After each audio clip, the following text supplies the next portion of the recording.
This is what is making news right now. As attacks continue, who really started it? Israel broke the ceasefire. But Israelis say, not true. We will fact check it fairly, honestly. But this is important, and this is something I want to break down for the viewers. Yesterday, you and I were sitting here, and we had a conversation with Mustafa Barghouti, who's an independent legislator, Palestinian legislator. Right. And he said that most news organizations have ignored the possibility that the people who actually broke the ceasefire was not the Palestinians or not Hamas in Gaza.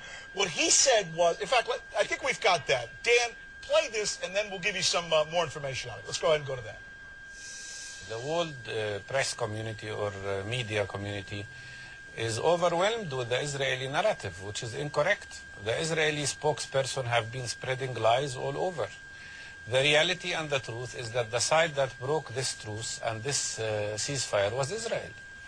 2 months before it ended, Israel started attacking Rafah, started attacking Khan Yunis, and never lifted the blockade on Gaza. Gaza remained without fuel, without electricity, without bread, without medications, without any medical equipment for people who were dying in Gaza. 262 people died, sick people, because of an access to medical care. So Israel broke the ceasefire.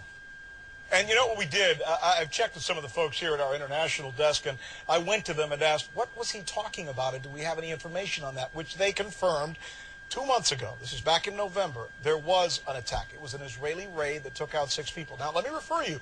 It's not just us. We checked in other periodicals. Johnny, go over my shoulder if you can. Here we go. The 6-month ceasefire started coming apart at the beginning of November after Israeli commandos killed a team of Hamas fighters during a raid on a tunnel they suspected was being dug for kidnapping of Israeli soldiers. That raid set off more Palestinian rocketing.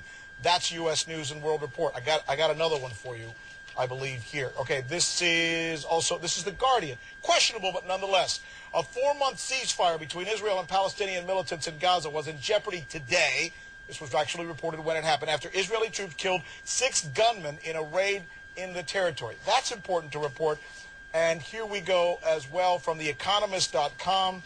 And the point of contention here is this one. Johnny, one more.